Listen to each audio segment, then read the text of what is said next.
All right, everybody. Well, welcome back to another Nutrition by Meyer cooking class. Today we have a wonderful partnership with Dr. Schar, and we also have Julia, who is a registered dietitian working for Dr. Schar, also on the call with us today to be able to give a little bit more product insight and answer any questions that you have about gluten intolerance or celiac disease itself. I'm going to pass the floor over to Julia to go ahead and give a little introduction of herself and kind of her experience with gluten-free and Dr. Schar as well. Yeah, thanks, Kelly. It's nice to be here, everyone. And thanks for joining us today for our cooking demonstration. My name's Julia Ketcher, and as Kelly said, I'm the nutrition service manager and registered dietitian here at Dr. Schar USA. We call our company Dr. Schar, but as you can see from the products on our screen, we are Schar, and we create gluten-free foods here in the US and Canada, but also globally for people who have celiac disease, gluten intolerances, gluten sensitivities. Some of our products are also wheat-free for people with wheat allergies, and then also for some people who might have irritable bowel syndrome or IBS. So we're going to be showcasing some of our new products today or some of our relaunched sourdough breads, as well as some of our other products as well. So yeah, we're excited to be here today. And if you have any questions, feel free to drop them in the chat as we go through the cooking demo. So we have three wonderful recipes for you all today. We have a toast recipe with three different varieties of how we could dress this toast up. We also have a basil caprese toast that we are going to use with the ciabatta bread. And then we are also going to do a veggie burger that is going to be made with chickpeas. And then we're going to add a homemade tzatziki sauce on top. And we're going to be using the hamburger buns for that recipe. So we're going to go ahead and dive in. I'm going to start with the toast recipes. So I've got two already created here. We have a lemon hummus feta protein toast. This one just has hummus on the bottom. I put a little bit of arugula on there and then added some feta and sriracha on the top. The sriracha is just to add a little bit of hot sauce if that's a flavor profile that you like. I do like that, so I added it onto mine today. This other one that I have made here is our savory avocado toast with creamy cottage cheese. So the base is cottage cheese. We add the avocados on top, a little bit of hemp seeds, and then some basil glaze to go over the top. So this one with the basil glaze, it's kind of like a little bit of a sweet with the saltiness that we're going to get from the cottage cheese. I love a sweet, salty flavor or pairing. So I'm looking forward to trying this one. And then we have one more recipe that I'm going to demo for you really quick. And this one is our avocado white bean fiber toast. So with this one, we are using our cannellini beans. I have already prepped these. I washed them and then put them into my bowl right here. And I've already mashed them. So I just used like a potato masher. It took probably a minute to get them fully mashed. And I'm going to go ahead and add them onto my toast. For this recipe, I am using the multi-grain artisan bread. They also have a white bread and then a 10-seed multi-grain bread as well. And Julia, I'm going to have you kind of give a little bit of background about these breads and why you chose sourdough as kind of the main form of bread that you're using for it, and any other recipes that you would recommend using these for. Yeah, absolutely. So these are our primary breads in our portfolio. They're called our artisan baker breads. And so they're made with sourdough. And so they're a little bit gentler to digest for people who have some digestive sensitivities. But these breads are also gluten-free. So they're safe for anyone who has celiac disease or a gluten sensitivity or a gluten intolerance. But one thing I really love about our artisan baker breads is that they are a good source of fiber. So for the white bread and multigrain, you're getting about 4 grams of fiber per 2 slices. And then for that 10 grains and seeds that Kelly was mentioning, you're getting about 6 grams of fiber per 2 slices. Here in the US, we're all Americans, or most of Americans, I want to say about 95% are typically deficient in dietary fiber. So this is a great way to add a little bit more fiber to your meal, and I think toast are a great, easy way to do that. And as Kelly was mentioning, we have a few different options here. And I can share these recipes in the chat with you all, or we can send them out after Kelly. But these are just a great way to add a little bit more fiber and protein. Kelly was mentioning the one toast with cottage cheese. Cottage cheese is going to give you some of that protein, whereas our breads will deliver some of that fiber. So it'll just keep you full and satisfied and give you a little bit more energy for longer. So. Absolutely. Thank you for that background on them. These are also really great too for those who are have celiac disease or just gluten intolerant. Maybe if you feel, like you don't want any extra attention on yourself, if you have a different looking bread. I'm going to pull these out of the package just so that you can see that the texture of them is very similar to what you would find in a wheat, rye, or barley-based bread.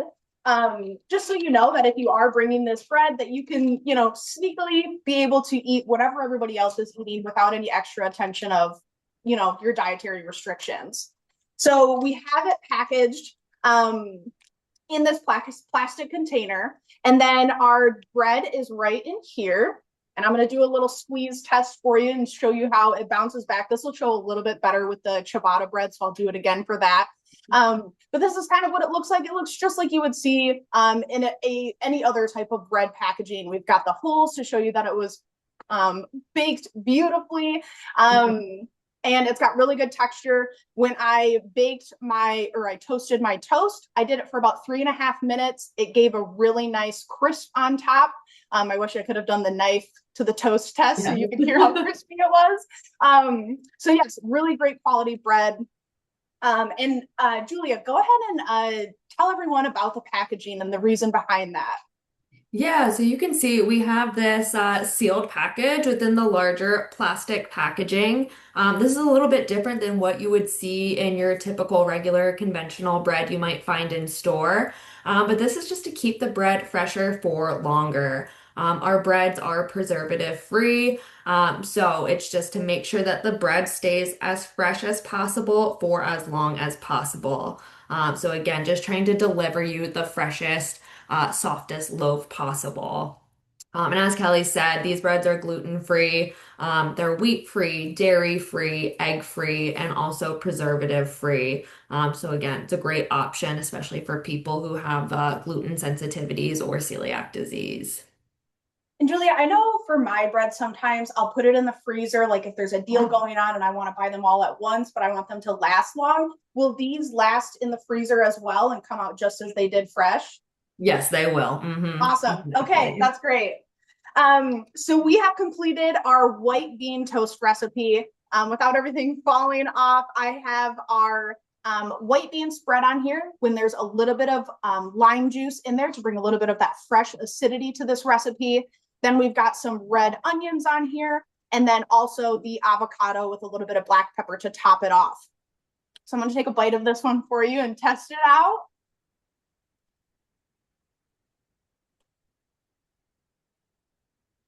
Like Julia was saying, all of the ingredients on here are well balanced. We have our carb coming from our bread, protein from our beans, and our fat source coming from our avocado. So we have all three of our macronutrients. And with 1 can of those cannellini beans, we have enough to, prep for the rest of the week so that we can make this a recipe over and over again. And you saw how quick I just whipped that together. So it's a good, convenient way to add to your breakfast or for a quick snack in between those meals.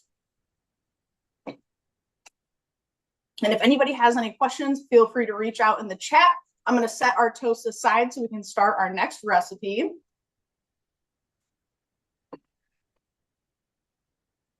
So our next recipe is we're going to dive into that veggie burger. So we're going to first start by making the patties. And I've got our assorted spread here with all of our veggies and our herbs that we're going to be using. I've got my chickpeas already washed and in the container that I'm going to use. This is the same masher that I used for the cannellini beans. It mashed it up really quickly, so I'm going to do that as well. Julia, how long has Schar been around as a company? When were they founded?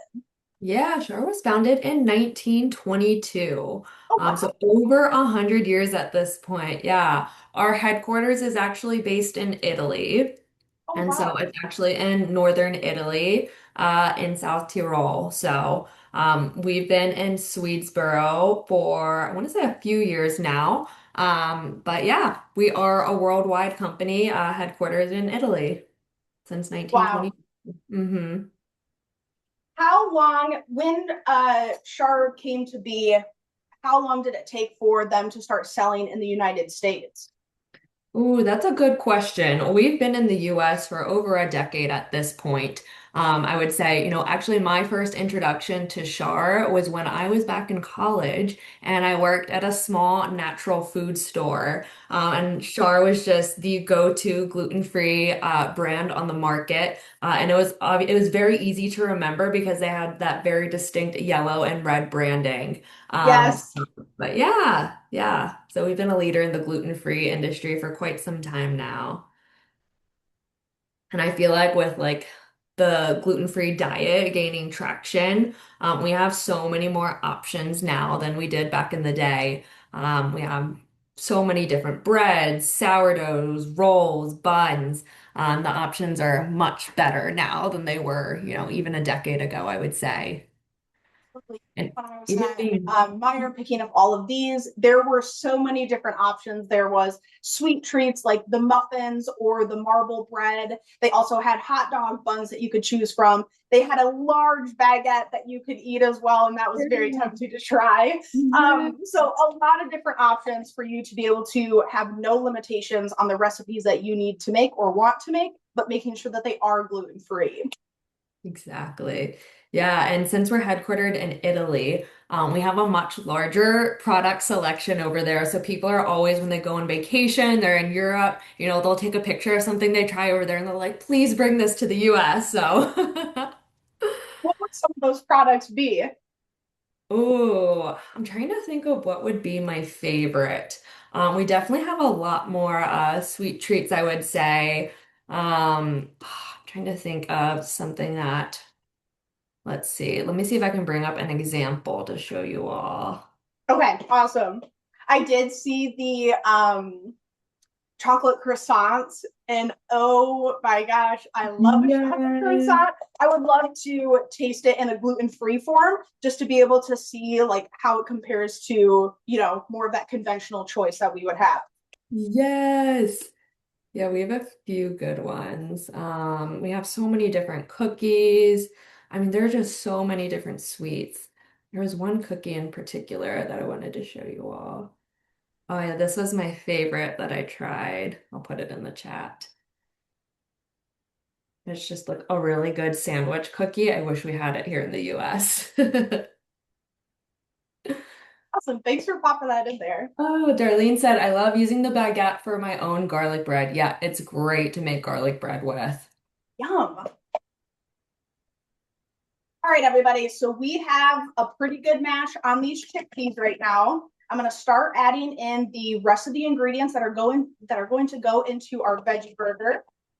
I'm going to tap this off. So one of those ingredients, unfortunately, my Meyer does not sell the Dr. Schar gluten-free breadcrumbs, but I was able to take some of the bread, preheat the oven to 325, bake it for about 10 to 15 minutes. I kind of broke up the pieces like you would like a panzanella salad, and then just crumble them up into breadcrumbs. So So even though innovative. yeah. So if you do run into that issue, just know that breadcrumbs can be a really quick make if you are looking for that gluten-free breadcrumb. So we've got our chickpeas in here. I'm going to start adding in the breadcrumbs like we just talked about. I've got 1 cup here.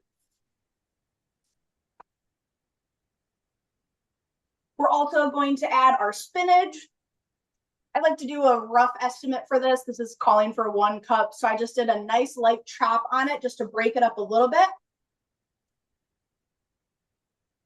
We're going to add our red onions. This is about 1/4 cup.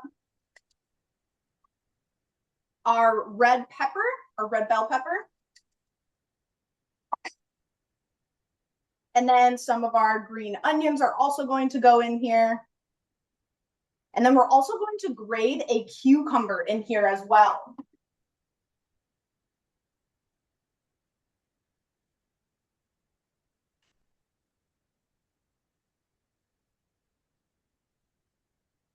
I'm just going to use one of these quick handheld graters to grate this in here.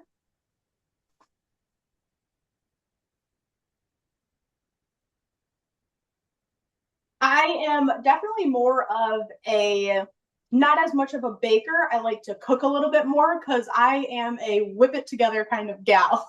I Yes. just like to throw it in there. There are definitely moments where measuring is important, like the seasonings and things like that. But I like the freedom of being able to cook. Exactly. You can make it your own a little bit more easily. It's less of a science than baking. Absolutely. Baking is a true science for sure. What did Darlene say in the chat? She said, "Oh, the loaves work great for cutting into squares and throwing it into the oven as a base for homemade Thanksgiving stuffing. That sounds delicious." Yes. Yeah. Darlene, you are our gluten-free queen. You are very experienced with your recipes. Yeah, my favorite thing to do is to take our sourdough breads and toss them in the oven at 350.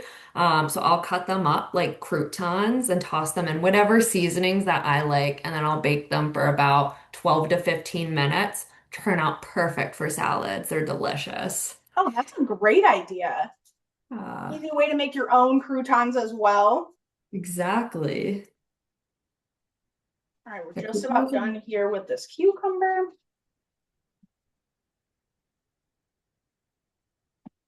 I'll drop the link to the recipe in the chat for anyone who's following along.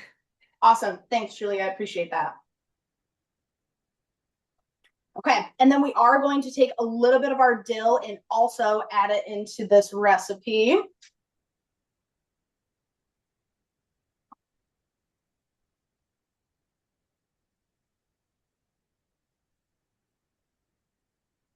We're also going to use some of this dill in the tzatziki sauce too. So I'm going to break some of this up here.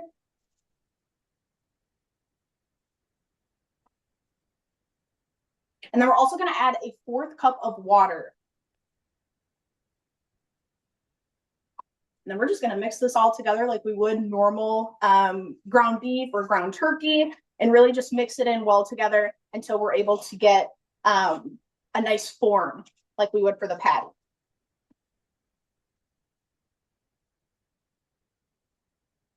So in this recipe, of course, because it's plant-based, we're going to get a lot of fiber from the chickpeas in here, all of the other vegetables that are going to be in here as well. This would be another one that could be easily prepped ahead of time. Form into patties, put it in the fridge, and then make it on whatever day of the week that works best for you. So this is all forming really nicely. I can already feel it forming into a mold. So not too much effort into mix it all together. It looks very beautiful as well with all the colors. I'll show you guys after I get it all mixed up here. Got a few more comments in the chat. Darlene said, "I've been using Schar products for many years. I was really excited when this announcement came up." Oh, thanks, Darlene. And then Lori said, "I'm curious on the taste of the burgers. I eat burgers often without a bun on a salad."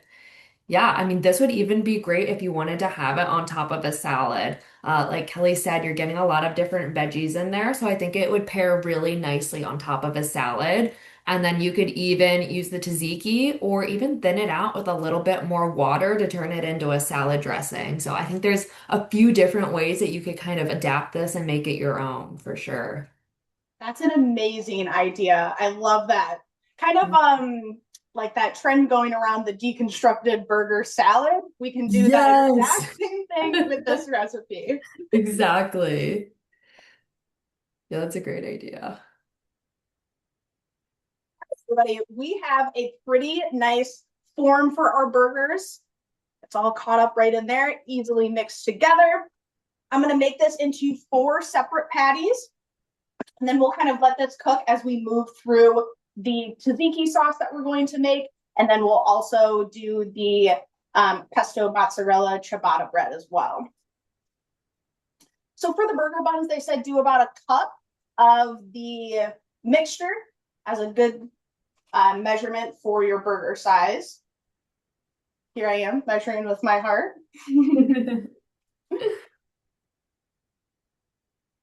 They suggest cooking it about 3 to 5 minutes on each side. So you know that this is going to be a recipe that is easily cooked in a decent amount of time.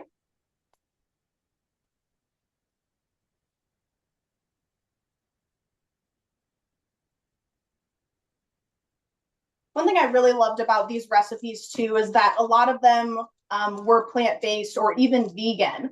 I think even just including 1 to 2 plant-based meals into your weekly rotation when you plan recipes is really great. You're going to get a little bit of extra fiber within there, potentially some extra protein as well. And eating plant-based, of course, is great for the environment too.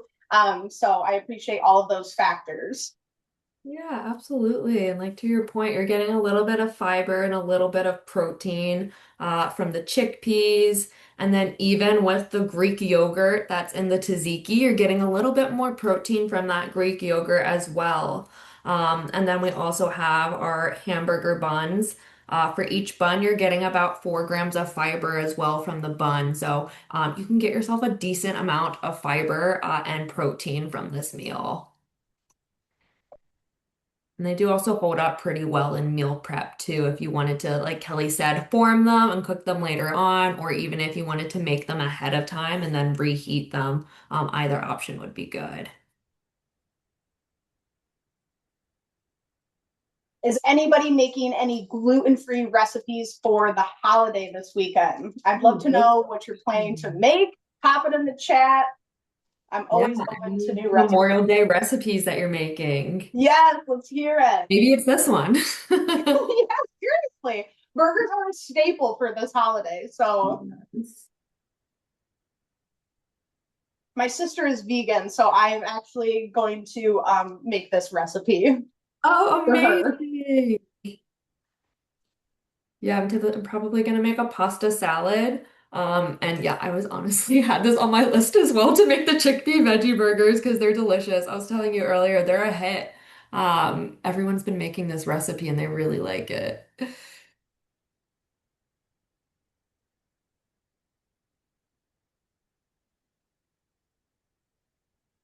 So we've got our burgers on the skillet. I'm going to be mindful of their cooking time and just make sure that they're looking golden brown on each side before we're finished up to them. In the meantime, I'm going to start whipping that tzatziki together. So we've got our bowl right here. This recipe is calling for a half a cup of Greek yogurt. I'm just using the Meyer brand today.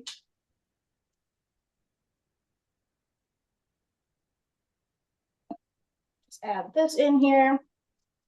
I was telling Julia, I love doing these cooking classes to be able to have an opportunity to, for example, make homemade tzatziki sauce.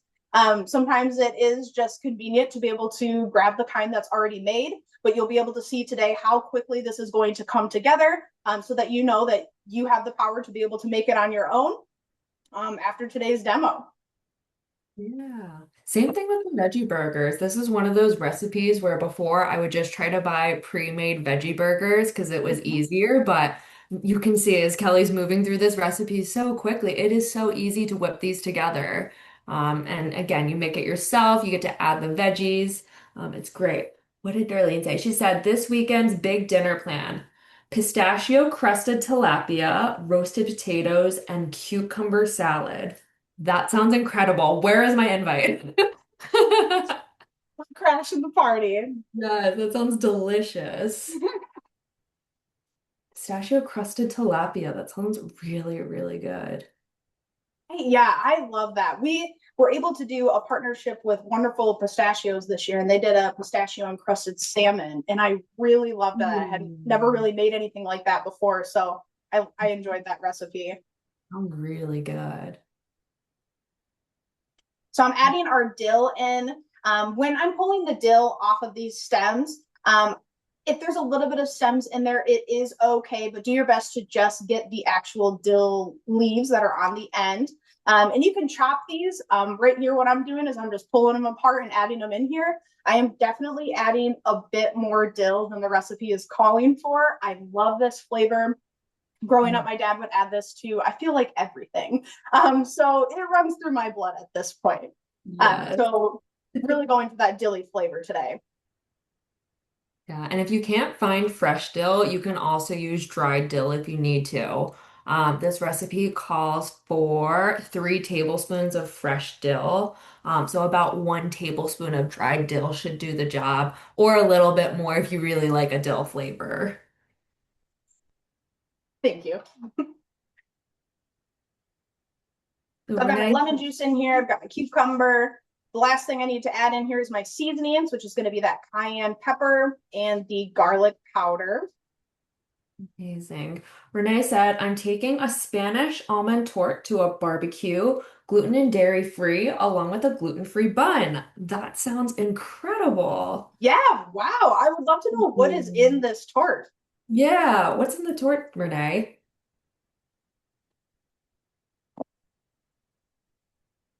It sounds really good.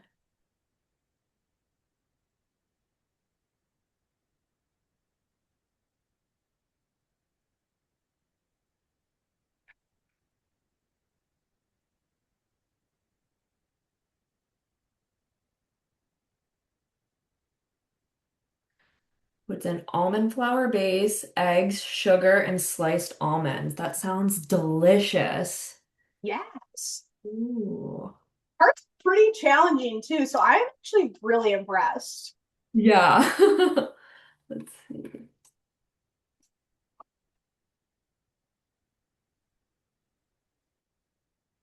Doing my first flip of the burgers right now, and they are beautifully golden. They are holding together. So this is working out just as planned. Perfect. I've got my tzatziki sauce all together. You can tell there's a good amount of dill in there, mixed together pretty easily, prepped in nothing but a minute. So excited to try this out.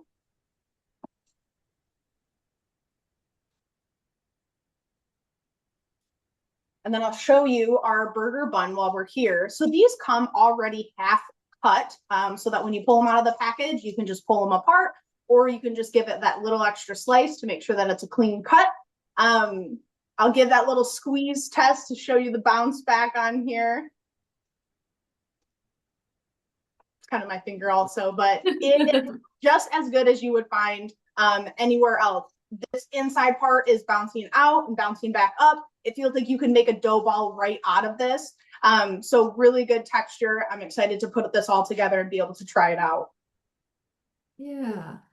And our So buns, they're gluten-free, egg-free, wheat-free, dairy-free, vegan, and I think I said preservative-free. And these are also a good source of fiber. So you're getting about 4 grams of fiber per bun as well. So again, getting fiber from a bunch of different sources, and fiber diversity is so important for our gut health. So we want to make sure we're getting fiber from some of these gluten-free alternative products, but also from fruits, veggies, things like chickpeas and all the other veggies that we're getting in this veggie burger.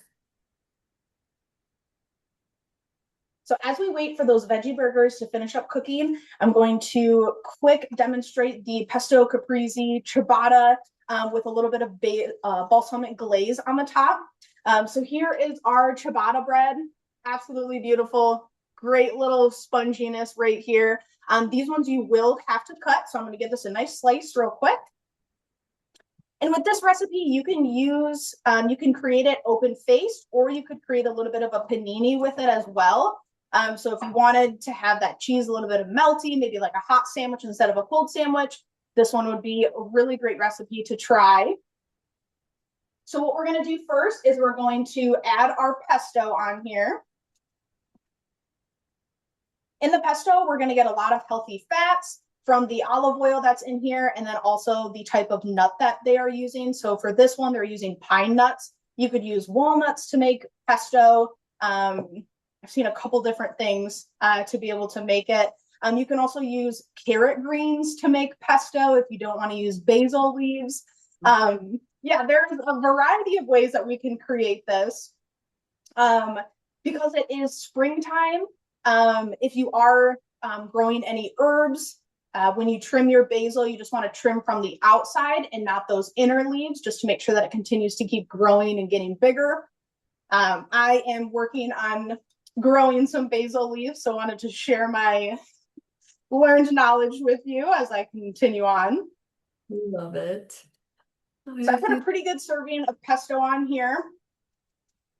Look just like this. We're going to add our mozzarella cheese on next. These pieces already come sliced, which just adds a little bit extra layer of convenience to this recipe. This recipe is calling for 2, so I'm going to add these on here. The cheese is providing a good source of protein for us. We're also going to get some calcium from the cheese as well. I'm going to slice up my tomato really quick. I chose Aroma tomato. I use these types of tomatoes a lot because I feel like they're really hardy. They hold their shape really well. So this is my preferred tomato, but whichever one you like the best is going to be just as good, especially with tomato season coming up. This is just going to add an extra layer of beautiful flavor to this. I never really liked tomatoes until my friend started growing them and had me try it actually out of the garden. And it is a whole 360 twist on the potential of a tomato. Changed your life. Yes, it did. It did.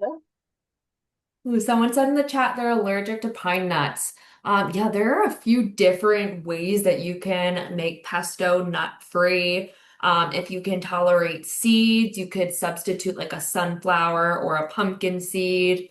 I've even seen people put tofu in their pesto to substitute it. Yeah, so to kind of give it that chewy texture as well. So that could be another option. I think seeds would probably be the best alternative.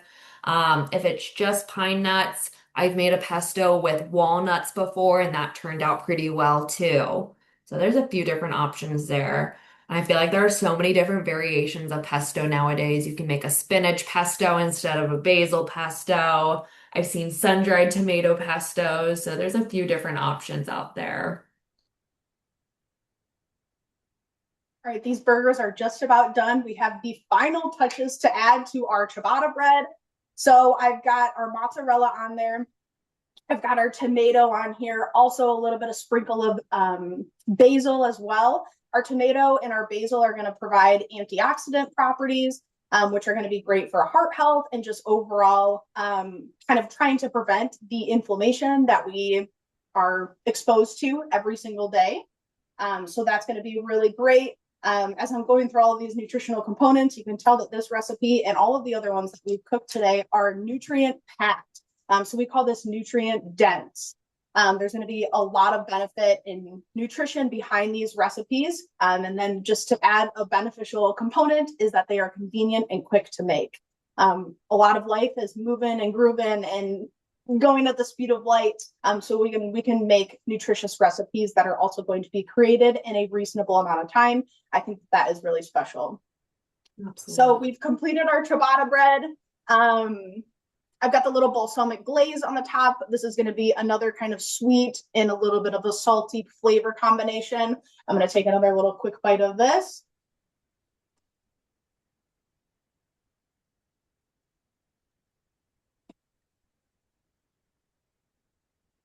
This is overall one of my favorite combinations. I picked this recipe for a reason. I love to use the mozzarella pearls, cherry tomatoes, mix it with pesto, and you just have something prepped for the rest of the week. So I love this combination with the gluten-free bread in it as well. I can't really tell the difference between this bread and another type of bread that I would use. It doesn't crumble down, it holds its form and is able to absorb all of the flavors that I have just put on here, specifically the pesto. So really great recipe. Another good one to be quick and easy and nutrient packed. Our burgers are done here, so I'm going to move this out of the way.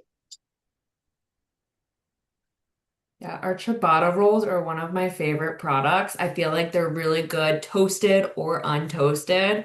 And I've made this recipe that Kelly just made, both toasted, kind of like the panini, like she was saying, where you get the cheese a little bit melted, but also just as is, not toasted. Just if I wanted to whip something together really quickly. And it's really nice and refreshing, I would say, on like a hot summer day. So again, there are a few different ways you can kind of make these recipes your own. But again, our ciabatta breads, one roll has about 3 grams of fiber. So again, another great way to add a little bit of fiber into your meal. We've got a few comments in the chat here.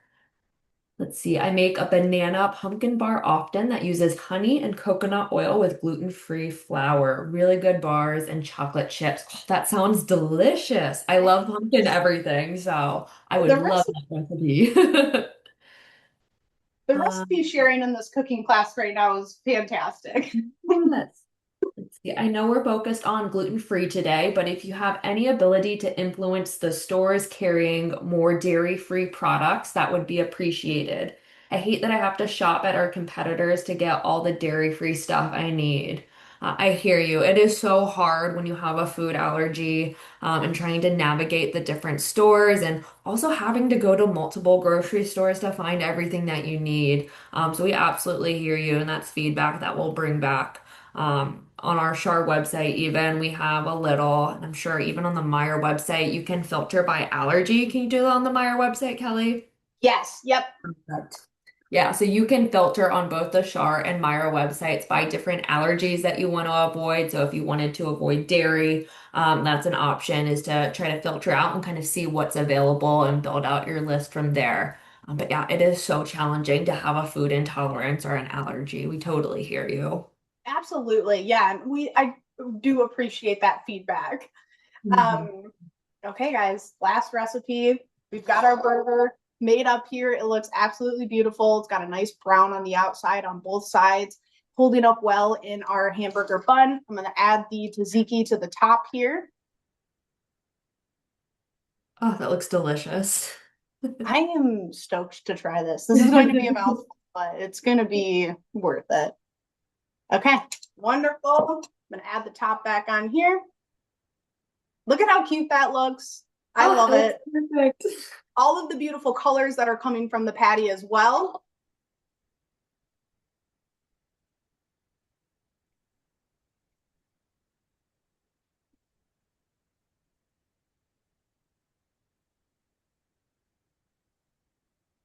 Again, that burger is holding up really nicely.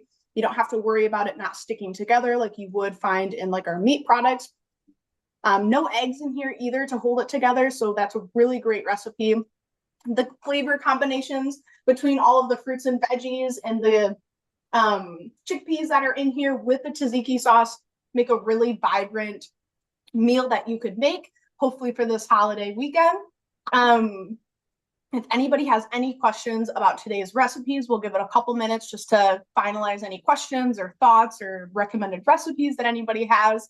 But overall, thank you for joining our cooking class today. And thank you to Dr. Schar and Julia for hopping on with us just to be able to give that product insight and also your expertise in nutrition as well. Yeah, absolutely. Thanks for having us. But No yeah, if you problem. have any questions, feel free to pop them in the chat, whether it's about celiac disease, gluten-free diet, or any of the recipes or the products we have. We'll stick around for a few minutes to answer them.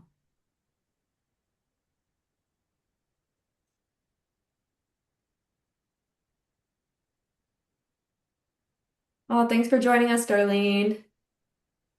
You'll have to